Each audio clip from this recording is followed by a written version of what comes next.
Welcome back.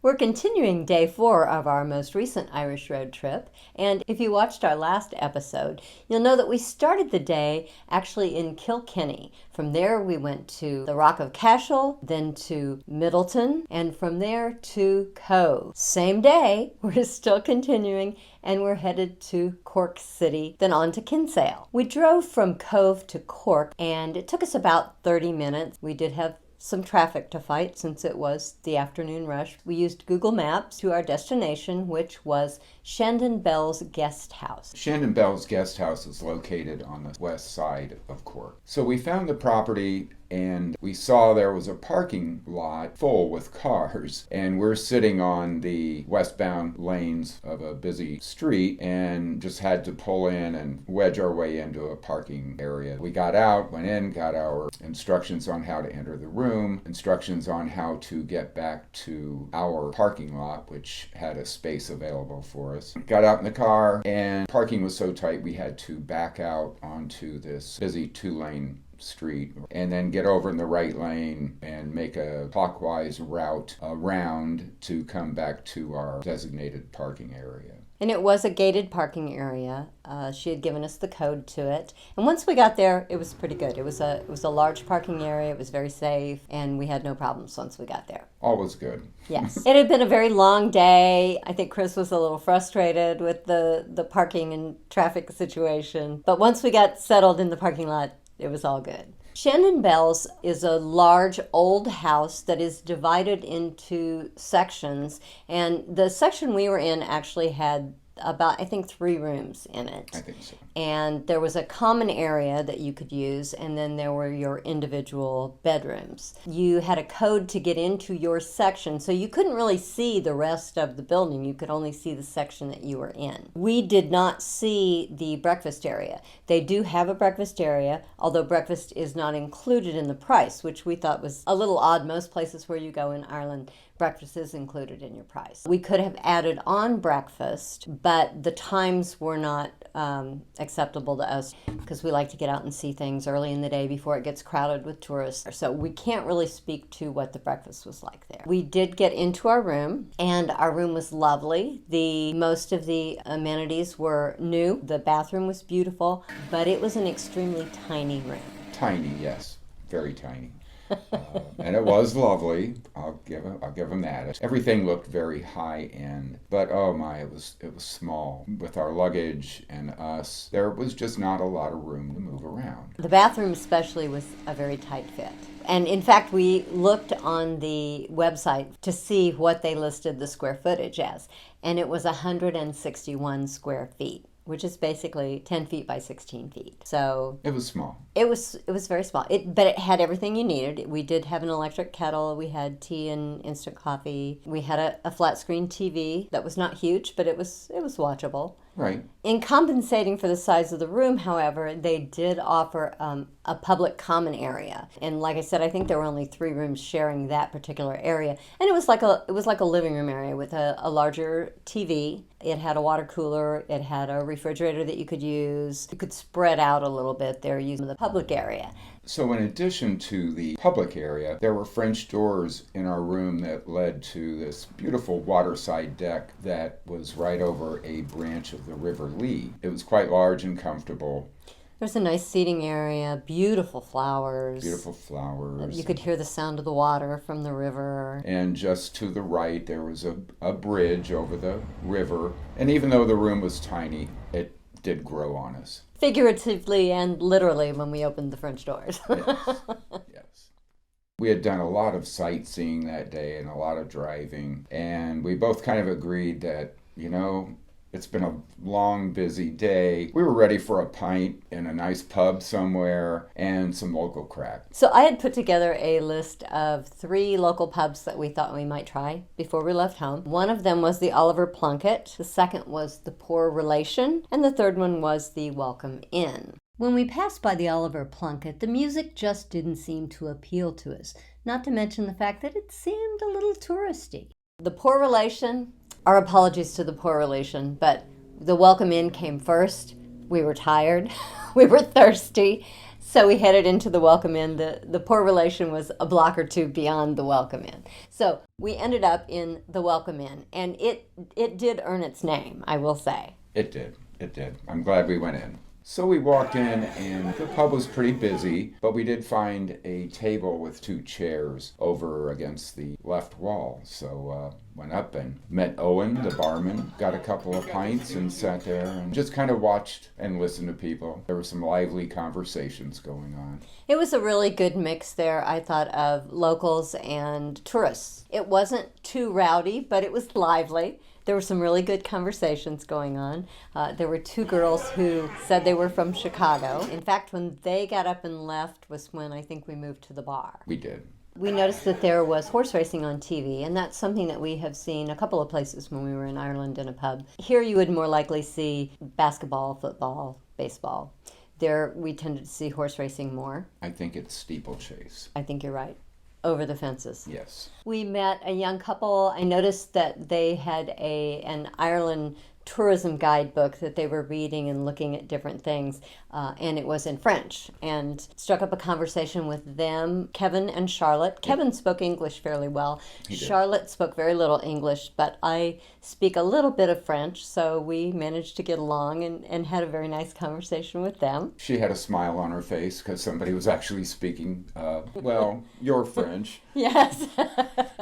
But she understood her. Right, we were able to communicate, so that worked well. Most of the time we were there, we spoke with the barman, Owen. Once again, it's spelled differently than what we may spell it in the U.S., O-W-E-N, but his spelling was E-I-O-N. I had to write that down so I could remember it. He was very friendly. He took good care of the bar. He was the only person behind the bar. He was, and he was kept very busy. And he kept everyone's glasses filled and was just friendly to talk to. Yeah, he was very nice. One of the things that we talked to him about, by that time we were getting a little hungry, so we asked him about places nearby where we could get a bite to eat. And he asked what kind of food were we looking for, and we had mentioned a couple of things. And he said, well, you're from Indiana. What do people in Indiana eat? We said, well, maybe the most popular sandwich is the fried pork tenderloin. And we showed him a picture of a place that we went with gigantic pork tenderloin.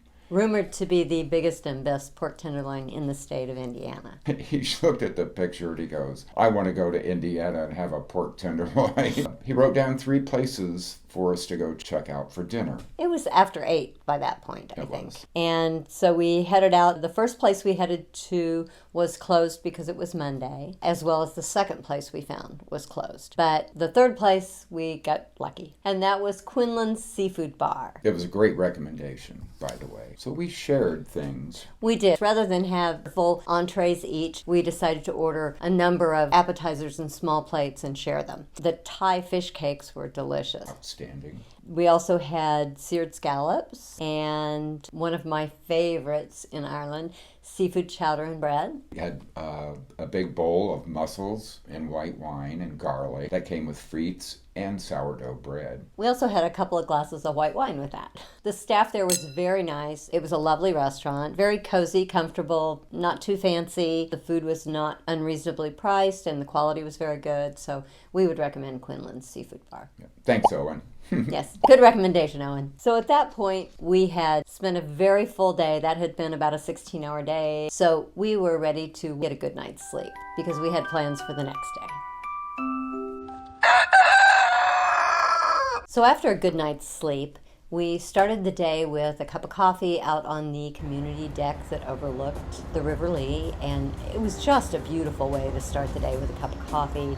We were the only ones out there. The flowers were beautiful. You could hear the water trickling down, and there was a stone bridge with an arch there. And it was just a beautiful way to start the day. It was kind of cloudy that day and threatening to sprinkle a little bit, but it was a really nice, easy way to ease into the morning. Great way to start the day. So then we had a goal of walking down to the English market and picking up a couple of sandwiches to take with us on a day trip. We are close to the university where we're staying. And we were right on the bus line. And so it was very busy because this was about 8 o'clock in the morning. So there were a lot of students out, a lot of people going to work downtown. Western Road is a very busy road. The buses were picking up and letting off all along Western Road there as we walked down.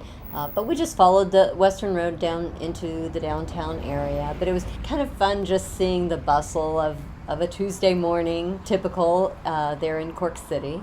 And we made our way down to the English market. And they were just starting to open up when we got there. We always find it interesting. So we've been to a couple of neighborhoods in Chicago, markets and restaurants, and everybody's getting prepared for the day. You get to see the shopkeepers putting the seafood into the case and putting the produce and things out. It's a very bustling place. It's just a really vibrant kind of setting there. So at that point, we were ready for a cup of real coffee. And there was a small coffee bar there that the woman had just opened, and she had a regular there that she was waiting on. And so we sat down there, and the gentleman there struck up a conversation with us. It was great. However, it was at times difficult to understand his accent, but the gist of the whole conversation was he asked us if we knew where this English market was built, and he gave us 15-minute history of how the English market began and became what it is today. It was great. It was just, but I did have to stop him and say, can you repeat that again, please? Or wait for like a key word that I could understand and then kind of put it all together. Yes, he was an older man and had a very heavy Irish accent. We got about a little more than half of what he said, I think, and kind of used context cues to piece together the rest of it. But he was very kind, very nice man, and very interesting to listen to. And we had a cup of coffee. We headed on into the market. We tasted some things, sampled some olives. They had some beautiful meat and seafood. We wandered around and we found a place called the Sandwich Stall that sold an assortment of sandwiches on amazing bread and just wonderful ingredients. So we bought a large sandwich to share. We also bought a couple of pastries to have in the car on the way to Kinsale, which is where we were headed for the day.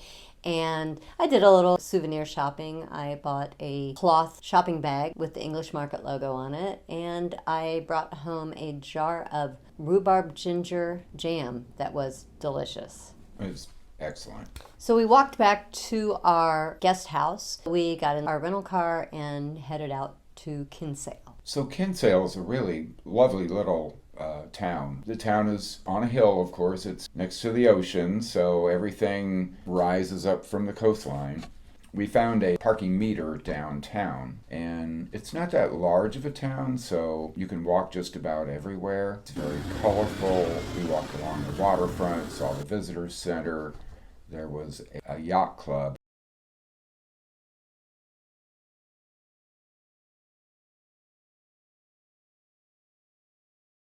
We did notice Kinsale is very colorful, very narrow, kind of windy streets, very picturesque. It's a very tidy town, very clean, and we did kind of get a chuckle out of the sign about the laws against dog fouling. Here in the States, when you see signs about cleaning up after your dog, they usually try to appeal to your health and safety side, whereas here they were telling you it was everyone's job to worry about dog fouling and that you should report people who were not cleaning up after their dogs. There you go. A citizen's arrest, perhaps. Stop! Citizens arrest! Citizens arrest! Citizens arrest! What are you yelling about? Like you said, you broke the law. As we wandered along the streets, there were a lot of little shops and boutiques, and we were there fairly early, so some of them were open, some of them weren't. And we found something called the Kinsale Stoney Steps, and it kind of reminded me of a little bit of Butterslip Lane, a narrow kind of passageway between two streets that was a kind of a steep stairway, but they had turned it into an art installation back in 2023, and it featured Anne Bonny, who was a pirate from the area. and a well-known female pirate, and it also had a quote on the steps, which in fact is one of the favorite quotes of my sisters and I, and that was, "Well-behaved women rarely make history." And it's often credited to Eleanor Roosevelt, but that is not in fact the case. It's actually a quote from a paper on women's history from a Professor Laurel Thatcher Ulrich from Harvard University. In 1976, actually wrote that. But I like that. It's very colorful and pays homage to women in history who perhaps are not what you would expect. As we headed uphill, we came across Desmond Castle, which is not perhaps what you would think of as a castle. It's actually a classic urban tower house that was built in the 1500s, and currently it's closed for conservation work, but you can see the outside of it. It has some beautiful architectural features on the outside. It was originally built as a customs house, but then in the 17 and 1800s it was used as a prison. It also was used as a workhouse during the Great Famine. So it's a really beautiful building, has some really interesting windows and features in it, but it is quite a little hike up the steep hill to see it. If you continue on up the hill, you come to the Kinsale Carmelite Friary and Grotto. And the Carmelites have actually had a friary in Kinsale since 1334. And that group has tended to the pastoral needs of the people of Kinsale with prayer and community and service to this very day. It's an active religious order. So after checking out the colorful streets in Kinsale, and then walking by several of the restaurants that we had read and heard about getting really good reviews, but we were there quite a bit too early for these to have been open. So we took our sandwiches from the English market down to the harbor and thought we'd sit there and listen to the water splash around and the birds and enjoy our sandwich. But in the meantime, slowly but surely, these birds, and they look like crows, but they're called jackdaws. So we're eating our sandwiches on Kinsale Bay, and this crow over here, Or raven. keeps edging closer and closer to our food. He started out at the corner over there. Looks like he's brought some friends with him too. Mm-hmm. Remember the movie The Birds? Yeah. Except this doesn't end like Don and the Monkey. Oh. Oh, here we go. Okay, time to finish eating. Yes. It was a little creepy. But entertaining. It was at the same entertaining. time.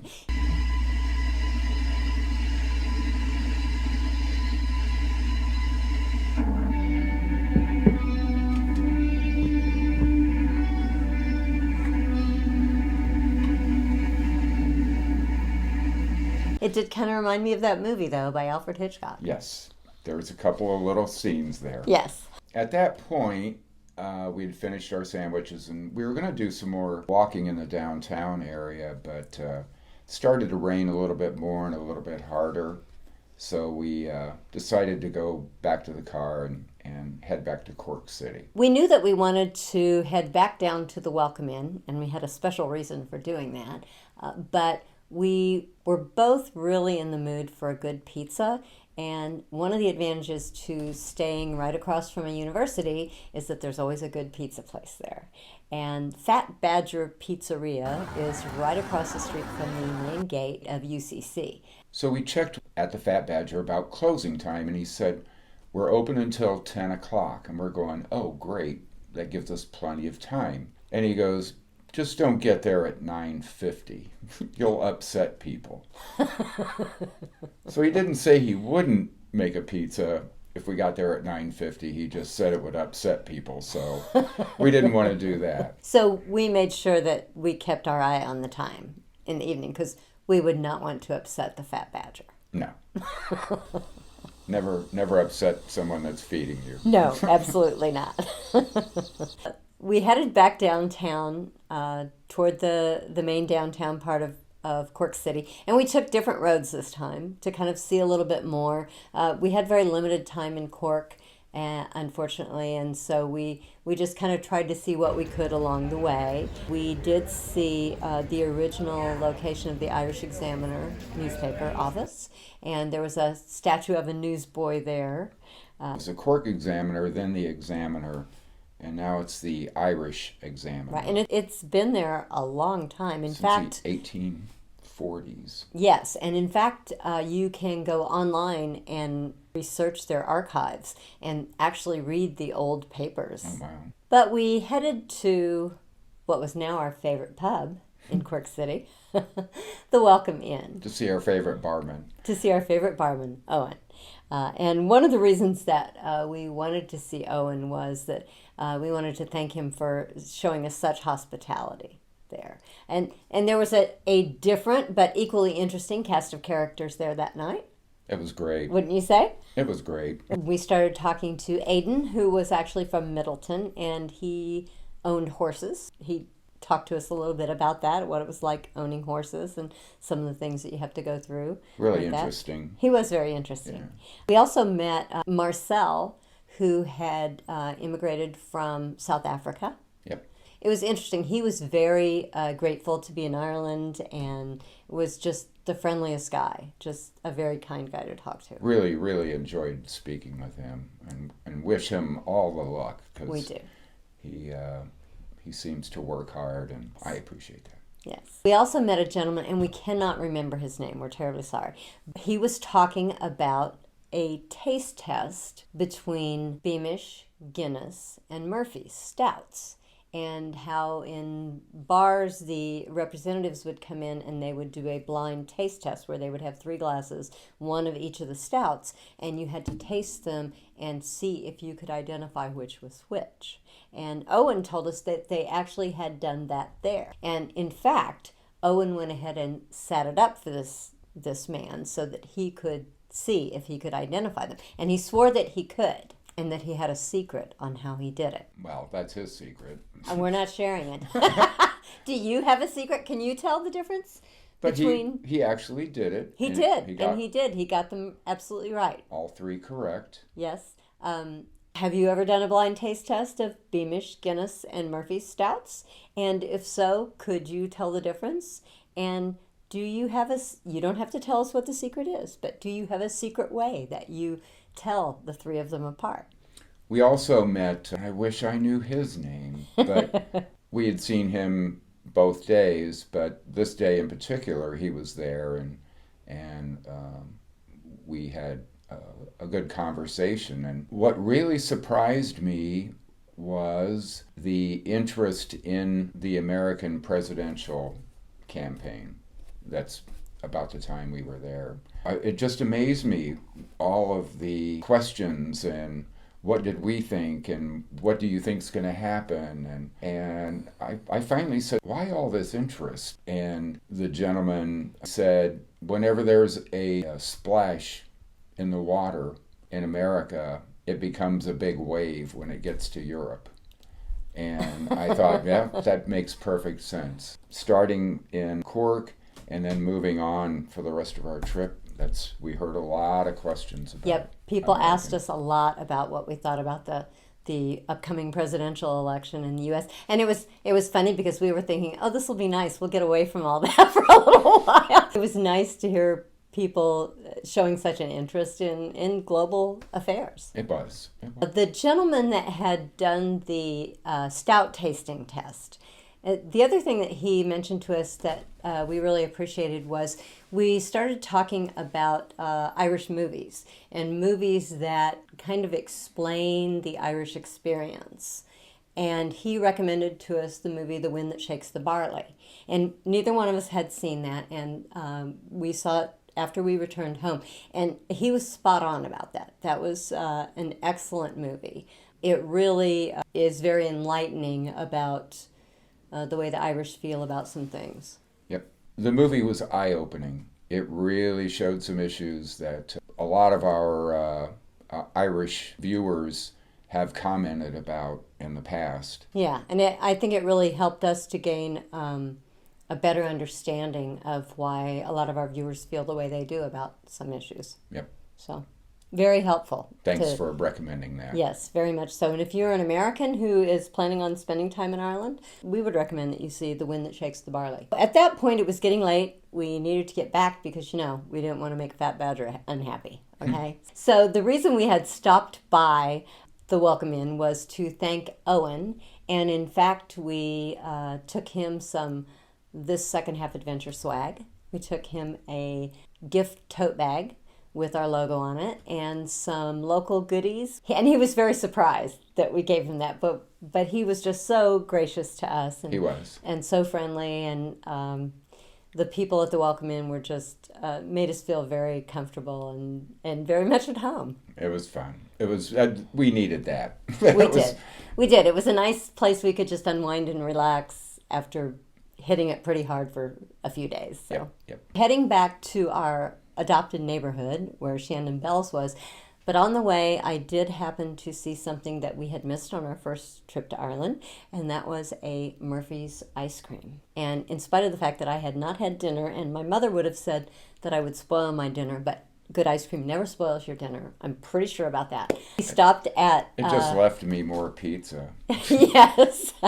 I stopped into Murphy's Ice Cream, and the staff was really... There were a couple of young people there that were working there, and they were really funny. And I had a good little chat with them. And I tried the chocolate whiskey ice cream, which actually is made with Teeling's whiskey, believe it or not. And it was delicious. I would highly recommend the chocolate whiskey. So we arrived back at Fat Badger's, the pizza place, in plenty of time. And so we waited for our pizza. The manager was happy to see that we came in way before closing. And we took our pizza back to the common area at the Shandon Bells. And I turned on the Bluetooth and we listened to some music and ate our pizza and got plans ready for the next day. We did. We do need to apologize to the people of Cork. We had hardly any time in Cork City, actually. Some of our viewers told us that we should see the Four-Faced Liar, which is, I guess, a clock tower which has a clock on each face and none of them agree. And that's why they call it the Four-Faced Liar. Also, I had wanted to see our guest house was called Shandon Bells Guest House, but there actually is something called Shandon Bells, which is a bell tower with a carillon that you can actually pull the ropes and play songs, and they have the music sitting out for you. But we did not get the opportunity to do that. We just ran out of time, and it just didn't work out. So we do apologize to the people of Cork. We will certainly try to get back to Cork City. I know there's a lot there to see. Is Cork the second largest city in... Second largest city in Ireland. Yeah. Some argue that they favor it over Dublin. I don't know enough about Cork to compare it to Dublin, so I'll stay out of that one. And in spite of the fact that we did not do much sightseeing in Cork, the people were certainly very memorable and Yep. very friendly, and will forever hold a place in our hearts. Yes, definitely. So, if you've enjoyed this video, if you're not a subscriber, we ask you to hit that subscribe button. Where's it at, Chris? Up here. No. Down here. Down there. Subscribe button is the little pink square button with the arrow that's over there. Oh, there it is. How could you miss it? It's right there. Yeah. But if you'd like to see more of our videos, have a look at one of these two videos. And where are they? One of them's going to be over here. It is. And the other one? It'll be over there. There you go. You're right. And thank you so much for viewing. We really appreciate our viewers, and we'll see you soon. Good to go out on a high note. There you go. Bye-bye. Bye.